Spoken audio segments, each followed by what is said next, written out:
But while riding, I think of us still. I say a little prayer for you. And at work, I just take time.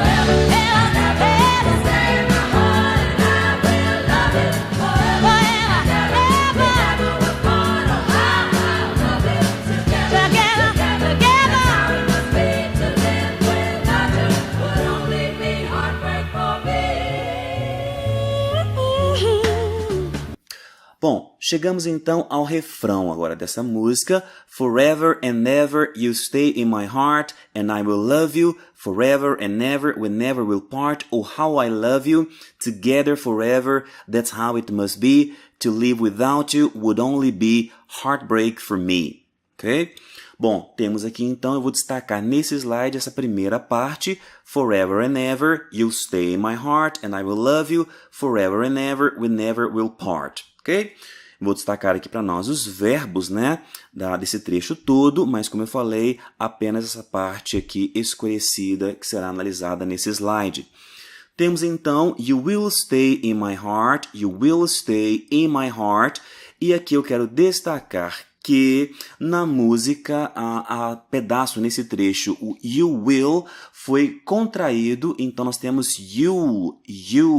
Para o ouvido não nativo, né, não treinado a essa contração, fica um pouco difícil no primeiro momento, mas com o tempo a gente passa a perceber essa contração. Temos também ali, no começo, né, da frase, desse verso, forever and ever, né, indicando esse futuro para sempre. Sempre você ficará, permanecerá no meu coração. O verbo to stay, ficar ou permanecer. Na sequência temos mais um futuro, e aí para a melodia já não foi necessário fazer a contração, temos I will love you. Então, para sempre, sempre, você não apenas ficará no meu coração, mas eu te amarei, eu amarei você. I will love you. Ok? E finalmente, agora nessa estrofe, we never will part, we never will part. Nós, né, nunca nos separaremos. Temos aqui mais um verbo que já é reflexivo em inglês, o verbo to part, não é, que é se separar, então nós nunca nos separaremos. Observamos aqui mais uma vez a licença poética, né? Gramaticamente falando, oficialmente falando, a posição do advérbio never, nunca, não deveria ser essa que é cantada na música. Temos aqui dois verbos, will, verbo auxiliar, e o verbo part.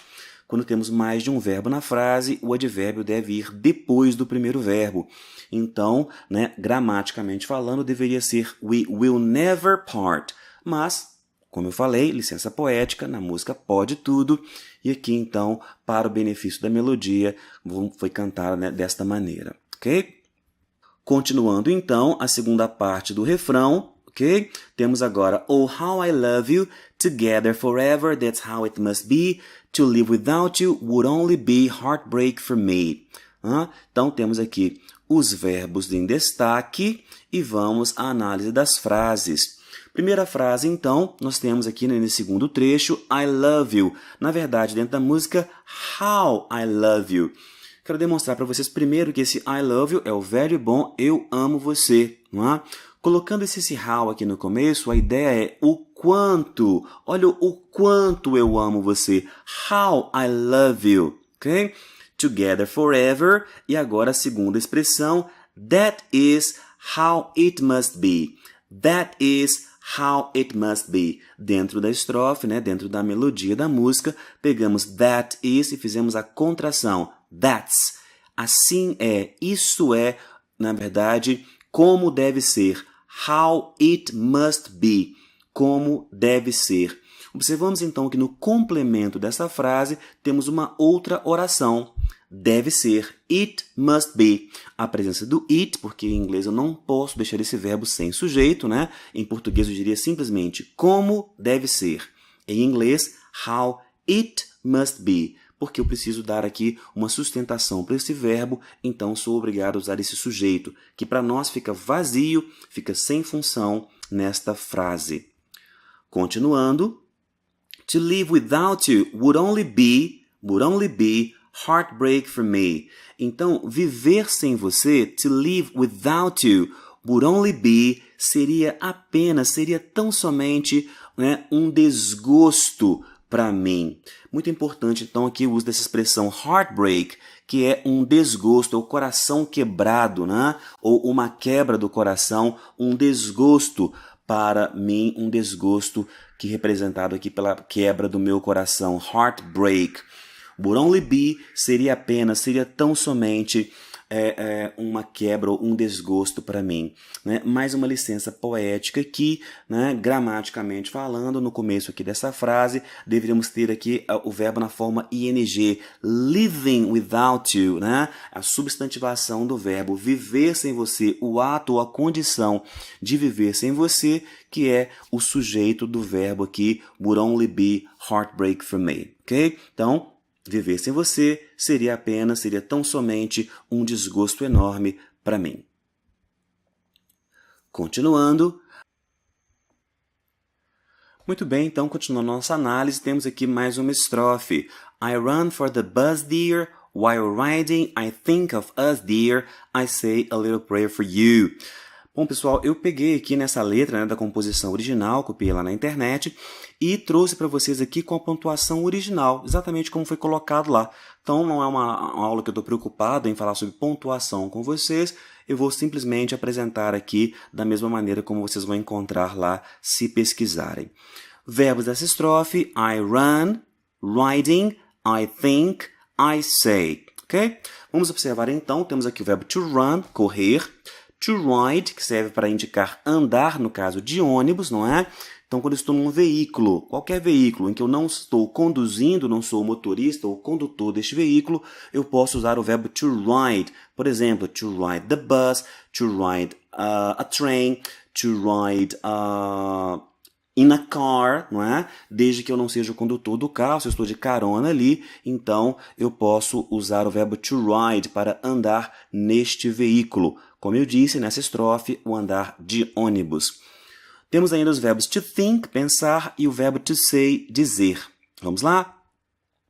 A estrutura clássica da frase, então nós temos I run for the bus, dear. I run for the bus, dear. O verbo, então, é o verbo to run, mais uma vez, a indicação, então, de ação repetida ao longo do tempo. Basta pegarmos o verbo na forma infinitiva, eliminarmos o to e colocarmos o verbo na frase. Eu corro, não é? Por causa do ônibus, para pegar o ônibus. I run for the bus, dear. Dear, então, usado desta maneira, né, tem a intenção de dizer querido ou querida, como é aqui no caso a Aretha Franklin cantando, é como se ela dissesse, eu corro para pegar o ônibus, querida. E aí, ela continua, enquanto, lembra-se da palavra while, que eu indiquei no slide anterior?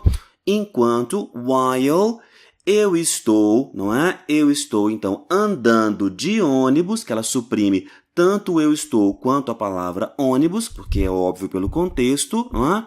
Eu corro para o ônibus e andando de ônibus, I think of us, dear. Eu penso em nós, querido ou querida, se fosse ali um homem cantando. Então, I think of us, eu penso em nós, eu me lembro de nós, querida ou querido. E, enquanto eu faço tudo isso, adivinha só o que ela faz? I say a little prayer for you. Então, eu faço uma pequena oração por você. Ok? Então, a ideia de repetição aqui é para a gente guardar mesmo. Quanto mais a gente ouvir os conceitos, nós vamos guardar. Fechado? Vamos lá. Muito bem, próxima estrofe. At work, I just take time and all through my coffee break time, I say a little prayer for you. Temos então aqui o verbo to take time. I just take time. All through my coffee break time, I say a little prayer for you. Temos então aqui os verbos to take time e o verbo to say, dizer. To take time, fazer uma pausa, o verbo to say, dizer. Muito bem, estrutura da frase colocada, vamos lá. I just take time. Então, no trabalho, at work. Então, lá no trabalho, at work, I just take time. Eu simplesmente, vou dar uma pausa. I take time, ok? Eu faço uma pausa. E aí, através de todo essa minha pausa para o café, all through my coffee break time, o que eu faço? I say a little prayer for you. Eu faço uma pequena oração por você.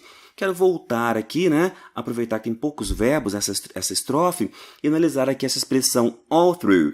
Quando nós usamos essa estrutura, essa expressão, podemos então querer ali indicar que algo que dura, né? A duração de alguma coisa por todo um período. Por exemplo, all through the day. Então seria por todo o dia. All through the night. All through the weekend. Então, através de toda a noite, através de todo o fim de semana. Nesse caso, através aí por todo a minha pausa para o café. All through my coffee break time, ok?